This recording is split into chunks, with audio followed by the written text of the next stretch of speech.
Basically video series dedicated for students preparing for APCSA exam. In the last video, we saw the exam weightage per unit. In this video, we will learn more about Unit 1 that carries 2.5 to 5% of the total weightage. To start with, everything in Java is a class. Some of the things that you need to know while naming a class is you cannot name classes with numericals. As we are starting with Unit 1 today, let's name it Unit 1. You cannot name it one unit. According to Java preferred format, the class name starts with a capital letter, and if you are adding numericals, you can mix it without giving a space between. Next, we'll put an opening curly braces and closing curly braces after some of the lines. Everything that comes between these braces are part of the class. Every program in Java is written as a class. Java is an object-oriented language, and we'll learn more about classes and objects in Unit 2. Inside the class, there can be a main method that starts the program. When you ask the Java runtime to run a class, it will always start execution in the main method. Here is the template for a simple Java program and a main method. You can here see the public class Unit 1, public static void main string, the square bracket arguments. Then you can see two braces where inside we write the code. Please note, in Java, every open curly brace must have a matched close curly brace. These are used to start and end class definitions and method definitions. Now, Java has two different print commands to print output to the screen. The first one, system.out.println, write the value inside the brackets. This one prints the value followed by a new line, and ln stands for the line. Then the second one is system.out.printValue, which one prints the value without advancing to the next line. If I want to print out hi students, then what I would do is system.out.println, and inside the double quotes I'll write hi students. This one prints out the characters between the first double quote and the second quote, followed by a new line. Hi students is called a string literal, and it can have 0 to many characters enclosed in starting and ending double quotes. Most command keywords in Java must be in lowercase, but class names such as system and strings are capitalized. Commands in Java must end with a semicolon. Think of a semicolon in Java like a period or full stop in English. You use a semicolon to show the end of a Java statement, just like the way we use a period to show the end of an English sentence. You will not be penalized on the exam if you forget to write the semicolon.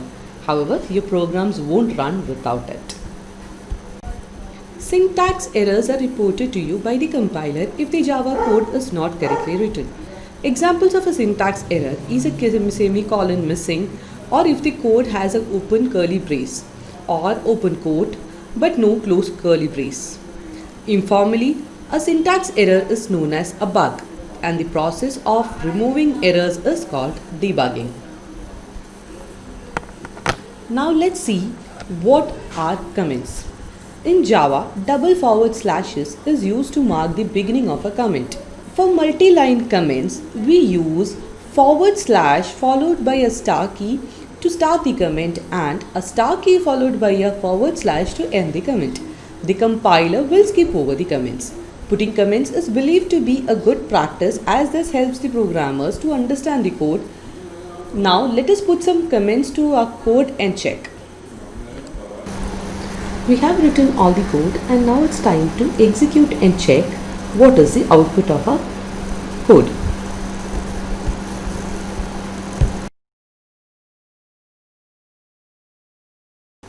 So here we can see unit that was unit 1 is getting executed exactly as unit 1 here, and then you can see the comments we wrote. the comments that we wrote in here is not getting executed here. That is the role of comments. Then you can see the to print like that we wrote here, hi students is shown exactly, and I had given a smiley symbol too. That's also here, and system.out.print executes this smiley symbol also. Make some syntax errors. For example, let me just put an inverted comma here, and let me try to execute. When I executed, it is exactly showing here line number 12, unit1.java, line number 12. This number shows the line number 12. I have made some mistakes and it indicates the errors too. And because of this we are getting 2 errors, and when I remove this one here,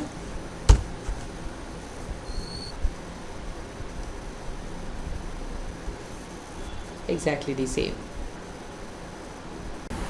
So hope you understand like why I showed by making some mistakes is, even if you make any errors in your coding platform, it will automatically show the syntax errors that you made, and you can always have time to correct them.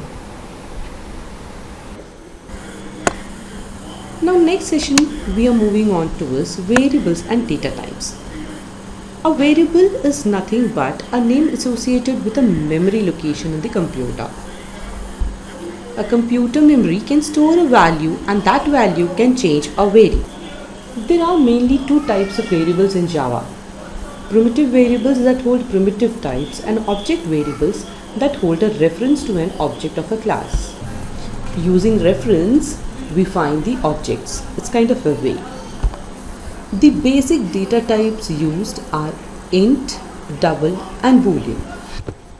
Now that we learned about variables and data types, we'll move on to declaring a variable. In order to create a variable, we must tell Java its data type and name. Creating a variable, in other words, is known as declaring a variable. The data types include int, double, and boolean. And for the names, you are free to choose the name. When a primitive variable is created, Java will set aside enough bits in the memory for that primitive data type and associate that memory location with the name that we used. Computer stores all the values using bits or binary digits. A bit can represent 2 values, and we usually say that the value of a bit is either 0 or 1.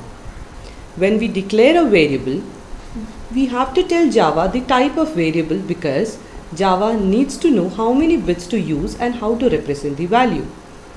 The 3 different primitive types all require different number of bits. An integer gets 32 bits of space. A double gets 64 bits of space, and a boolean could be represented by just 1 bit. In order to declare or create a variable, we specify the type, leave at least 1 space, then the name of the variable, and end the line with a semicolon. Java uses keyword int for integer, double for a floating point number, and boolean for a boolean value, true or false. Let us see an example. Here I write int space score space is equal to space 4 and semicolon. When we are printing out variables, we can use string concatenation, that is the plus operator, to add them to another string inside system.out.print. Never put variables inside quotes.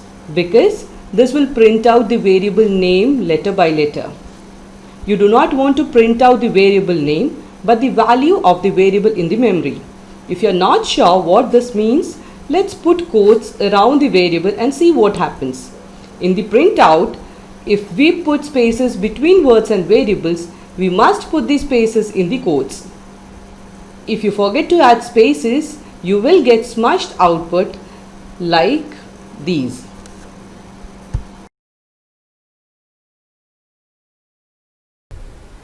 In this session, we learned in detail about the basics of Java, commands, syntax, methods, variables used, data types, keywords used in Java, etc. In the coming sessions, we'll be learning more about expressions and assignment statements, inputting variables, operators, etc. Thank you.